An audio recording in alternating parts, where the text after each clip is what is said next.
Yo, Jordan, what's up, my guy? How's it going, dude?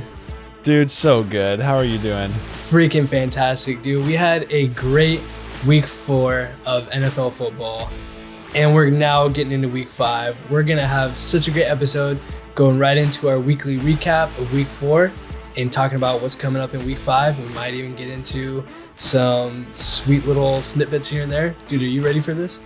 Dude, I'm so ready. I can't wait to talk about stuff with you. Dude, let's go. Welcome to another episode of Blitz Bros with your hosts, Ryan Carr and Jordan Norman. Let's go, Blitz Nation. All right, dude, guys, getting right into our show here, dude. Welcome to the Blitz Bros, Jordan. Welcome to the one and only Blitz Bros. Dude, it is so good to be back. Just here with you, looking at your pretty face and these awesome things you got going on behind you. Dude, tell me about those. Dude, I caught a spider, so I made a web for him. Spider-Man web. Spider-Man. Guys, it is October. It's October, one of my favorite months of the entire 12 months of the year, dude. And I just thought I'd decorate a little bit for the Blitz Bros, for the Blitz Nation. Hey, and I was going to ask, didn't you go see the new Saw movie? Dude, yes. Such a good... Was it, like, where does it rank on the list of, 10 movies? Okay, let me just say, yeah, so there's 10 Saw movies. Number 10 brought me back. It's kind of like Fast and Furious. Have you seen Fast and Furious X, number 10? Probably. So There's 10 of them? There's 10 of them now. Fast X came out this summer. It was really good. After Fast 8 and 9, I was like, I'm done with the franchise. It's just, it's turning into booty cheeks, bro. And kind of the same with Saw. Like Saw 7, 8, 9, I was like, man, I'm such a Saw fan, but what is happening to my favorite franchise? It was going downhill. But just like Fast X, Saw X also just flipped the franchise back, and it got me right back on. But to kind of give you a ranking, so I forgot that I even had these here. So here I got Michael Myers. Oh my gosh. I got Michael Myers bobblehead over here, and a Scream. I got a Scream bobblehead. Sorry for those listening to the episode, you don't get to see these, but those that are watching, yeah, I've got my Michael Myers bobblehead, my Scream bobblehead, and these are my top 2 slasher horrors right here. I love Scream. I love Halloween, but Saw. The franchise Saw is definitely my third favorite. Top 3 right there. Halloween, Saw, and Scream. So, dude, and as you can tell from the Christmas wreath behind me, I'm also a huge Halloween fan. You love Halloween. I actually do. I just haven't decorated for it. Dude, no, I literally put this up. You watched me like 5 minutes before we started. Dude, and we did tons of scary houses and stuff together, man. We've done some stuff with like your different outfits that you have. We've got some stories that we don't have time to get into. Yes, right here, yes. Dude, have I told you why October is my favorite month? I don't think so specifically. Dude, it's all right, so check it out. We got football that's going on. Best sport in the world. Absolutely. Yeah. Baseball's wrapping up. Preseason or postseason, excuse me. Yeah, postseason's wrapping up. Basketball starts this month. Basketball starts, bro. It's starting. I can't remember what day, but it's starting up, bro. I think preseason starts on the 5th, I want to say. So in a couple days. Yeah, soon. Yeah. Hockey, I think, starts up. I'm not a big hockey guy, but I want to get into it. I'm pretty sure preseason has already started. Yeah. So hockey starts in October. Fall. I love the fall season. I love Halloween. So like, dude, October is one of my favorite months of the year, dude. It's just like the culmination of so many things that you love. So much sports. It's like the sportiest month, in my opinion. I love it. That's fair. Plus, haunted houses are fun. Love haunted houses. So I'm with you there. So yeah, dude. Just thought I'd kick us off with a good October, first episode of October with some fun little stuff behind us. Jordan might hop on that train, might not. I don't know. We'll see. We'll see if Kenna lets me. Yeah. But bro, let's get us right into some good football. Hit me with your first game you want to talk about.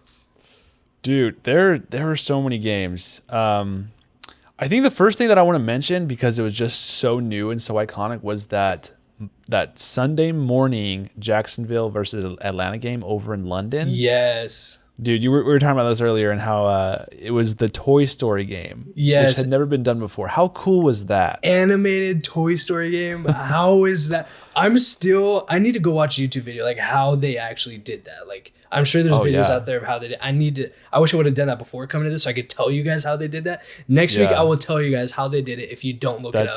But that's your expertise right there. That's my expertise, like video and production. Like, how the F did they do that? Like, did they have trackers on them? Like, I don't know. I need to go and research into that. But that's like, it didn't, especially like the first quarter, there's a lot of glitches and stuff. Like when they were dropping the ball in and like the ball actually was dropped way over there. Yeah. There's I noticed that too. Glitches for sure. It was actually really funny. But I mean, first time ever having that happen, I was just like, this blows me away. What's 5-10 years down the line going to look like? Dude, and there's so many things I was like, that is so creative. Like from the claw hand moving the ball to having even the announcers being Toy Story animations to having Slink the dog being the first yard down marker. They went above and beyond. I was not prepared They had like for that. trivia in between. Like they went all out. It's like whoever like directed that was just saying, hey, if you have any idea, we're just going to do it. And they're throwing everything together. And it was so fun. I was sitting holding my 2-year-old daughter watching a football game, and she was so happy. She was blown away. My 3-year-old and 2-year-old were actually watching too. They're like, Daddy, it's football. Like cartoons, like toy. Yeah. They love Toy Story. It's like Toy Story football. So I think the reason why they did that is it's like because it's in London and because of the time zone, it turns out that the game's Sunday morning. It's really early. And for us dads that are like, oh, I can't watch the game because I'm taking care of my boys, or like I got church, or like whatever. It's Sunday morning, family time. They're like, oh, well then, okay, bet. Let's make it Toy Story themed so that you can turn it on and watch it. So to kind of grasp the whole family in that. Yeah, I wonder if they're going to keep that going. Remember how they had the Nickelodeon slime game? Yeah, they still do it. Like, year? Yeah. They still do. I haven't watched it. Oh, I don't know if they do it live during the game, but they'll do it Wednesday night. They'll do it Wednesday nights after. I don't know. I haven't watched it on Wednesdays, but I have seen it when they do it live. Yeah, it's not quite the same if it's not live, you know? Yeah, but I thought about it while watching that Jaguars-Falcons game. Dude, you know, I'm calling it now. So if you guys all listen, I'm calling it now. You know, so that was Disney Plus that put that together. It was Pixar and Disney Plus that put it together for Toy Story. So if you wanted to watch that game, it was on Disney Plus. You know what production company that I think is going to do that same thing, but they're going to do it next, maybe even better? Madden. Madden, the shoe company? What? No. I was like, what? No, Madden. Your son? Yeah, my son, Madden. No, I think Madden, the football game, the video game. I think that'd be genius for them to sponsor their game through the actual game live. Like instead of it being it'd be just like that. I see what you're saying. Animated characters from the design through like the video game Madden. It's like cartoon. Like it'd be just like what we just watched with Toy Story, but through the video game Madden live, if that makes sense. That does make sense. And another thing I was thinking when I was talking to my wife while watching it was how hard would it be for them to just change, you know, the way it looks and make it a Monsters Incorporated type, you know, or, you know, something else like one of the princesses, I don't know, Tangled or something, you know, like how hard would it be to just change the venue a little bit? Or like Michael Myers. Yeah, Halloween version. I'm sure kids would be jumping and screaming for joy. You know? Yeah, instead of it being a ball, it's a knife, and like when they get tackled, they stab the guy or something. I'd watch it. When they sack the quarterback, his head gets chopped off. I don't know. There's like blood everywhere. Yeah. Yeah, maybe we should be lead designers on this one. I got you, bro. Yeah. But yeah. No, it was fun. That was just crazy. I think that just opens the creativity for all the other production companies out there. Like, oh, I want to do that. We could do that way better or something like that. You know, like that's just genius. And you could do, I wonder, here's a question for you. What is another sport do you think that they could do that with? Like that would be interesting. Well, I mean, it depends if you like the sport, but they could do any sport. Yeah. They could honestly do any sport. Yeah. Like, I don't think there's a limitation there. Soccer, hockey. Yeah. Hockey. Baseball, you could, but it might not be as interesting. But like, I mean, if you're tailoring it towards 2-year-olds, then I think you could make. What if they did baseball, but like Wii baseball? You know, when you're like playing Wii. Oh yeah. Yeah, but it was animated live Wii baseball. Yeah, that'd be crazy. I think or like what if they do like baseball, but it's Pokemon, and you hit the Pokeball, and then it like explodes into some Pikachu or something. I don't know, something for kids. Yeah, that'd be crazy, So, dude. So that was fun, and it was a good game too because we were both rooting for Jacksonville in that game, which was a home game for them. Yeah. Well, and the crazy thing is like London must really love the Jaguars because I didn't even realize this until earlier. The Jaguars are staying in London, playing another Sunday morning football game in London this upcoming week 5. They're staying in London. I didn't realize that either. Yeah, I can't remember who they're playing. We'll get to that, but like, Jags are playing in London. They're staying in London a whole nother week. Like, I guess London loves the Jags. I don't know what it is, but they do for whatever reason. Yeah, we haven't figured that out yet, but they do. But good for them, man. Staying a whole nother week. That's got to be kind of hard for them to be away from their families and stuff. But. No, they're living it up, bro. I was watching. I was watching a bunch of their stories, like Trevor Lawrence's story. He's just chilling, having a good time in London. So that's a lifetime. That's dope. I'm sure they're taking care of them as far as like practice facilities and all that stuff goes. Oh, yeah. So Yeah. But dude, Another game I want to touch on is Bills versus Dolphins. Dude, that had to have been one of the most boring games ever. I'm just kidding. No, dude, that was the game I was looking forward to the most out of the entire week. I watched that entire game. Holy crap. It started out like the first half, I think at one point it was tied 17-17. It was a really close game, but by the second half, Bills just like took it and destroyed it, which I don't want to say I would have chosen the Bills, like, because I don't know. I chose Dolphins, to win. But like I had that feeling like Bills can come out and destroy this game. And they did. I think a lot of it depended on how well Josh Allen played too. Because we've seen him be, kind of fringe in certain high stress areas. So if he came out, kind of folding to the pressure that the Dolphins were bringing to him, then they weren't going to do well. Yeah. But thankfully they came out on top. And like you said, it was a high scoring game. It's a very, very enjoyable game to watch for sure. Yeah, 48-20.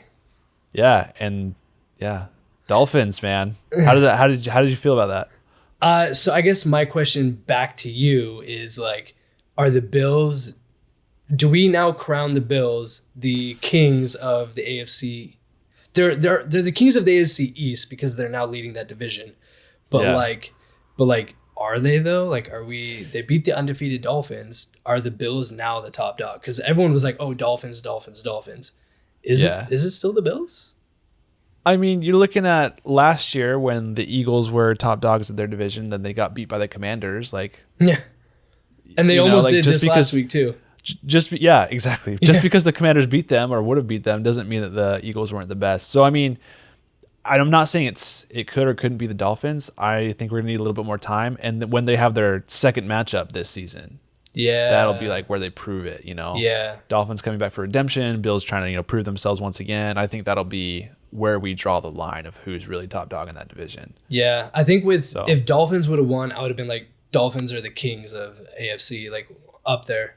But with Bills winning, Bills are amazing. They're great. I think Dolphins, that doesn't make them less. I just think it's like Dolphins now need to keep proving themselves that they can beat the big teams. Yeah. Dolphins haven't lost to a team like the Jets.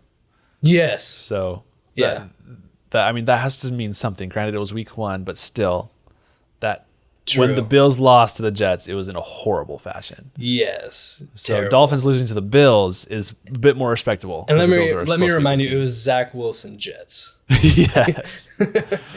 Dude, speaking of Zach Wilson, I don't know if you can let me change the subject on this. Do it.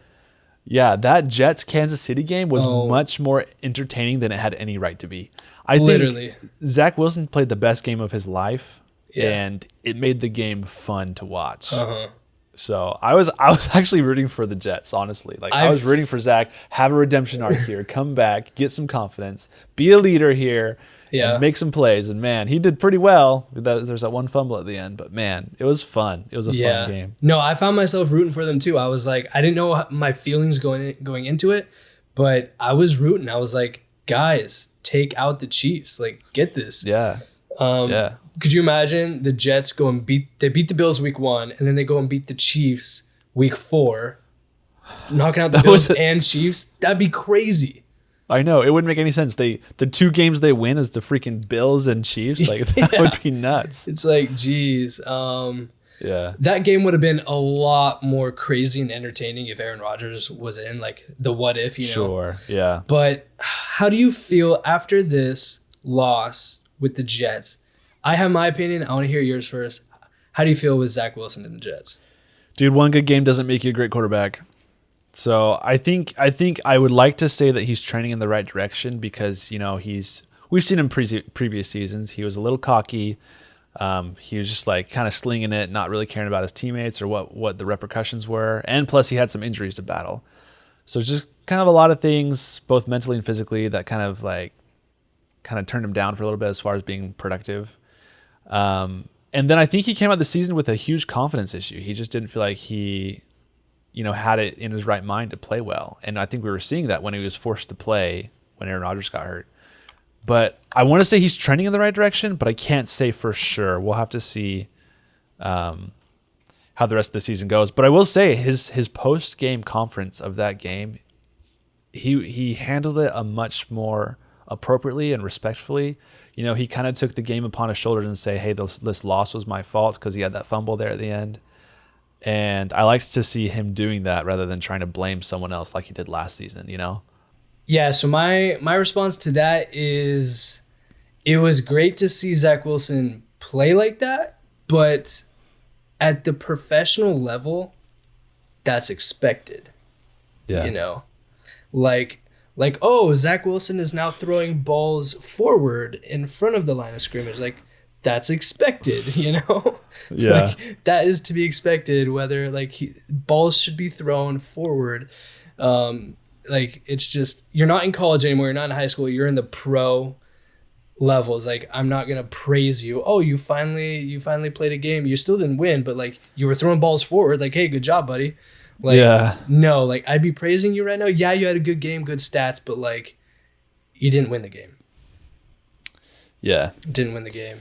Still lost. And Patrick Mahomes, I respect him for saying this. Like, even though they won, even though it was a really ugly game and they are not proud of how ugly it was, Patrick Mahomes says those are the most important games to win when it's ugly, because when you're put up against a struggle, whether it's you as your own team struggling or you're struggling against this really hard team, those are the most important games to win, because that shows that you're just that better of a team. A win is a win, a loss is a loss, but whether it's ugly or beautiful win, like, you just need to get these wins. So I'm with you, dude. That's what sets the good teams and the good coaches apart from each other, is being able to win those close games, those ugly games. And, you know, I've said it a couple times with certain teams, like, they just can't win those games, which is why they'll never be great, at least where they are right now. And it's like a confidence builder. It's like, we know if the Chiefs are playing in an ugly game, they have the capability to get out of that ugly game, to win the ugly game. Like, we know because we've seen it. They had ugly games last year, and they still won, and they went to the Super Bowl. And Patrick Mahomes said the same thing. He said that same thing. We had ugly games last year. We went to the Super Bowl. This year, we just had an ugly game. We're still going to this. We still plan to go to the Super Bowl. So, like, props to him for saying that. And I think they can totally do it, you know? Yeah. Absolutely. Yeah. So same with the Bills. They had an ugly game against the Jets, and they're still in it. So yeah. Unfortunately, they lost that game. But yeah. But yes, crazy thing. Quick crazy thing I want to bring up: Broncos beating the Bears. We said that was going to be like a low score. That was a higher scoring game than I thought it was going to be. Like, surprise, surprise. It was 31-28. Broncos won with a field goal. I mean, it doesn't say much about the Broncos or the Bears, to be honest. They're both horrible this year. Justin Fields being one of the very few quarterbacks on a losing team that hasn't won a single game. That game should have been a win for them.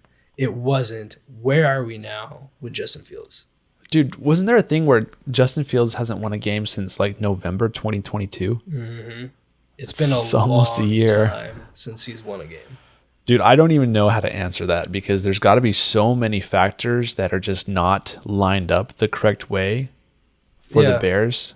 I mean, you've seen the whole thing with Chase Claypool right now, how He's come out and say, hey, I'm not being utilized properly, and how he's not going to be playing in any games. So looking to trade him for like a 4th or 5th round pick at this point, when they originally traded him from the Steelers for a 2nd round pick. And that's just one of the things going on. You got Justin Fields talking about his coaches. You got a bunch of issues. It's just... Well, and also like the frustrating thing about this is Bears had the game in the bag at halftime. I think it was like they had a really big lead, and then they let the Broncos, Russell Wilson came and tore it up, and they let the Broncos walk all over them that second half, and they came back and won, which I'm proud of the Broncos for coming back. But like Bears, you had the lead. What the heck, I don't know, dude. It's not a team you can trust with anything right now. Yeah, I wouldn't pick them to win any games. Even if they happen to win one, it's just going to be more luck than anything, because there's so many problems with that organization right now, unfortunately. Yeah, exactly. That's a tough one. So, I was going to bring up, so we got Justin Fields and the Bears. Yes. Super defeated. Yes. The opposite of undefeated. Extremely defeated. The only other winless team right now is the Panthers. Yes, right? perfect. Bryce Young's Panthers. Perfect way to bring this up. Yeah. Yeah, who Bryce Young hasn't even played in a little bit.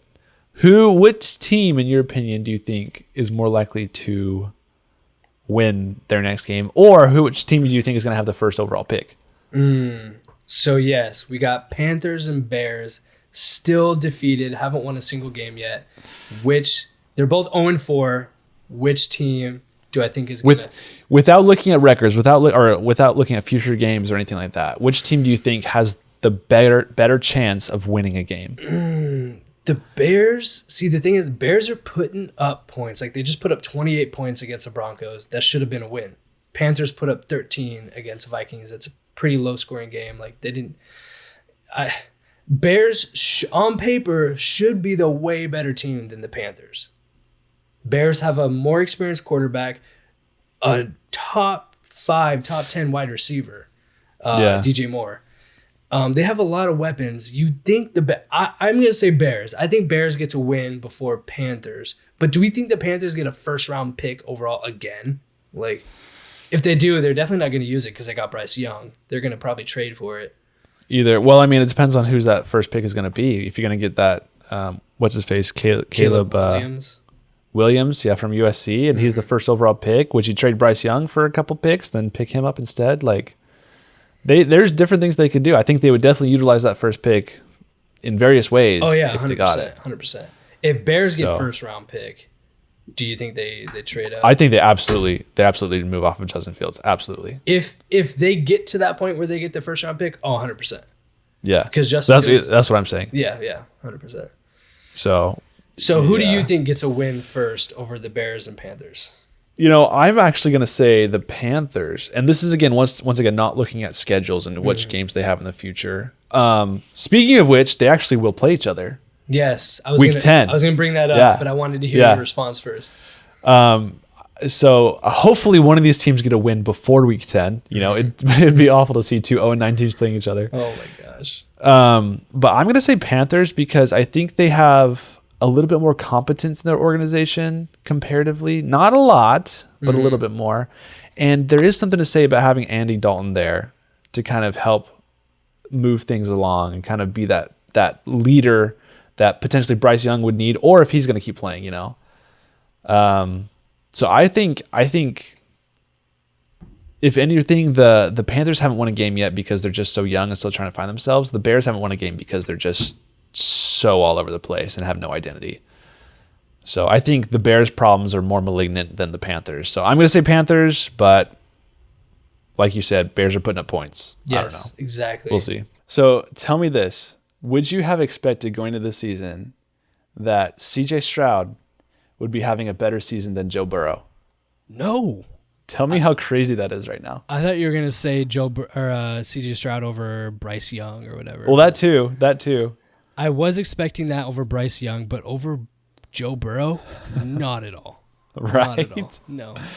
What is going on there, man? What? Tell me about what your thoughts. Dude, Bengals, they're just.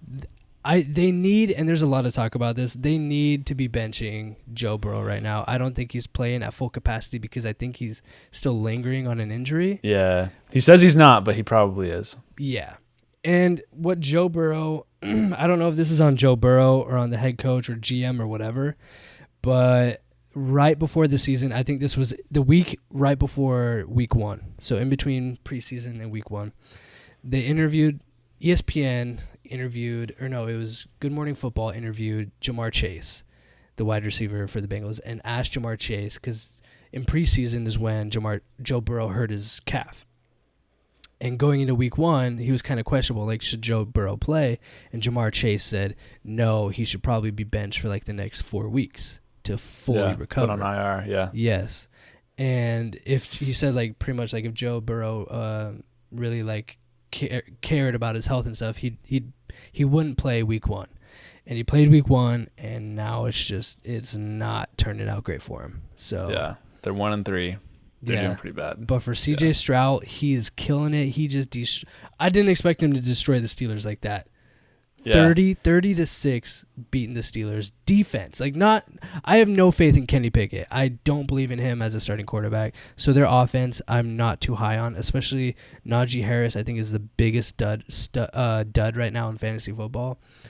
Going into week 5. I have him in all my teams, and I'm so frustrated in him. But putting that aside, Steelers offense, not impressing me. Their defense, though, is usually pretty hot. And for CJ Stroud to go and pick that apart blows me away. Dude, he's putting numbers that only record-breaking quarterbacks have put up. He's throwing over 300 yards a game without throwing any interceptions so far. Yeah. Isn't that nuts? I didn't really have much high hopes for CJ Stroud or Bryce Young. I thought they'd both be maybe average coming into the season, and then potentially in the next few years they could take off, like a lot of rookie quarterbacks do.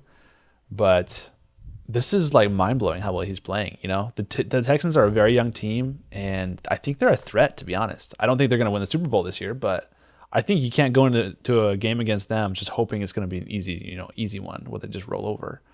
So. Yeah, Texans, I hope that opens up to other teams to be like, wow, CJ Stroud, he can get some wins, and not only get some wins, he can put out a whole team 30-6. Yeah. So I kind of hope they get good because I live right here near Houston, so I'd like to go to a game. I'd love to go to a Texans-Cowboys game. That'd be ideal. Houston Texans, but you're not a Astros fan though, right? Oh, no, bruh. Good. No, dude, never. I will support my Dallas teams till I die. Yes, good. We don't like the Houston Astros. No. Speaking of which, the Rangers won today. Big shot. Yes. I'm sad that the Seattle Mariners didn't make it to the playoffs. Oh, if it was the Mariners and the Rangers instead of the freaking Astros, then I think we both would have been happy. Oh, man, dude. When are the Mariners going to pull something together? When? I don't know. They were good last year, and well, that's the thing. Is they're good, but they can't finish. Get to the playoffs. I don't know. They're always right on the cuff, dude. I know. We'll have to talk more about that on our baseball podcast. Exactly. But let's get right into the Cowboys. Recap me on that Cowboys game against the Patriots. Well, we injured the Patriots' 2 best defensive players. Yeah. I kind of feel bad about that, to be honest. Don't. Yeah. Well, yeah. I mean, I hate the Patriots, but I hate seeing players get hurt, to be honest. Yeah. It's always hard. Mac Jones is playing like a turd out of a bucket. It's like he switched talents with Zach Wilson. Cowboys did everything they needed to do. Their defense was on fire like normal, like it should be. And even without Trayvon Diggs. Dude, Deron Bland came out and showed up to play. 2 interceptions. And I had that thought. As soon as I saw Trayvon Diggs get hurt, I was like, this is now Deron Bland's time to shine. And he shone. Yeah, he's shown up. He's shown, did. Yeah. Yeah, that was a beautiful game fantastic. to watch. I was smiling ear to ear to see that. Yeah. But again, is this Dak putting all this on, or is this Cowboys defense putting all this on? I think it's 85% the Cowboys defense. 100%, 85% the defense. Absolutely. Now, granted, we still have some offensive players. I think CeeDee Young did fantastic. Yeah. And Dak didn't do bad. I think it was a better game for him as well. But I think it was still. But the thing is, it takes a lot of pressure off him, so it makes it easier for him to have a better game. Yeah. When the game's on the line, I want to see that Dak. What is that Dak? Because when the defense is doing 85% of the work, giving it a lot less pressure on Dak, I want to see what Dak looks like under pressure. Dude, and we'll get a first field view this upcoming week when we can talk about our weekly picks, because it's going to be an exciting game. So excited for that game, bro. I just want to finish this off with the Seahawks, Monday Night Football, recapping the Seahawks versus Giants. Oh, my goodness, dude. We pretty much were just like the Cowboys. We almost shut out the Giants. Dude, two things I take away. First off, Jamal Adams, he just likes living on IR, dude. Like, what the heck? Literally almost pulling Aaron Rodgers there. Came in. He didn't even last a full quarter. It was a concussion, right? He hit his head or something? It was to the head, yeah. This week going into this next week is our first week of buys. So our first 4 teams hitting a buy, and we'll talk about that. Seahawks hit a buy week 5, so they're not playing, which is extra time for Jamal Adams to recover and stuff. But I'm just like, bro, he was like hyping so much. He was so excited to get back into football. And then that, I was like, are you kidding me, dude? I'm glad it's only a concussion. Like, it's not, it still sucks, but it's not like, it's not a season ending, maybe 2 weeks max type thing, Yeah. So I'm hoping he can recover and come right back. But he was hitting some tackles while he was in. No, yeah. I mean, he makes an impact. If he's a player you want on your team. We are a huge defense with him being healthy. Yeah, for sure. The other thing is the second thing I took away is like, what the frick, Giants? Like, what are you guys doing? Like, I'm happy the Seahawks won, and I hate the Giants, but you guys were better than this last season. What happened? No one has an answer. Not even Daniel Jones. Like, I don't know what's happening with the Patriots. I don't know what's happening with the Giants. Like, that was. Yeah. I mean, you could say Saquon Barkley, their best weapon, wasn't in, and that's why. But, like, still, like, our defense was tearing them down. 11 sacks that game, a record for the Seahawks.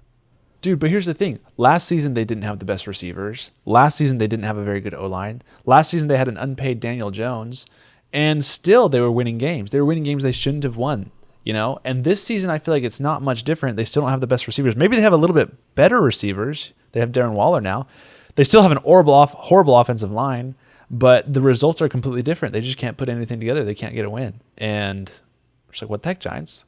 Like, why is this different than last season? You just can't, finish. But anyways, I was happy to see the Seahawks win. They were by far the better team. We both picked them to win, so it wasn't surprising. Yeah, it wasn't surprising at all. And, I just love seeing Geno Smith going in there and just feeling comfortable, just tearing it up, like, with all that confidence and stuff. Like, and yeah, dude. And Devin Witherspoon, our first round pick, just tearing it up on defense, getting I think 2 interceptions and I think a pick 6 as well. Yeah. Like, man, he's a beast. And Drew Lock coming in too. Yeah, Drew Lock coming in. He didn't play awful when he came in either. No, he I think he led us up to was it a touchdown? I can't remember. I think he ran us up. He got us all the way down into the red zone. I think we ran it in for a touchdown, or they hit DK Metcalf. I can't remember, but yeah, he did good while he was in. So yeah, hopefully Geno Smith's okay. Yeah, he should be. All right, dude, that wraps up the Week 4 recap of the NFL. That was a great week of football. I cannot wait for this next week to start, Jordan. Dude, yeah, we had some great games that we went over. We didn't even tap into all of them, but those were the highlights. There's no way we can hit up all the highlights. There's so many cool things that happen each week, but man, I am so excited. Like we didn't even talk about Taylor Swift being in there with the Chiefs. We didn't even talk about Taylor Swift being there. Week 2, 2 weeks in a row, had one of the highest. What are you talking about? Highest streams, highest viewers with that in that Chiefs Jets game. Like we didn't even talk about Taylor Swift. So I know, dude. Most views in any game since last Super Bowl. Like, yeah, exactly. Like, are Travis Kelce and Taylor Swift a thing now? Like, apparently, dude. Apparently, like I don't know. I haven't asked, but yeah, we'll ask next week. Yeah, well, they'll be on the podcast next week. Just we'll bring them in. Taylor Swift and Travis Kelce. Yeah. Thank you, Blitz Nation, for following us, and make sure to subscribe. And we'll check back with you next week. Peace.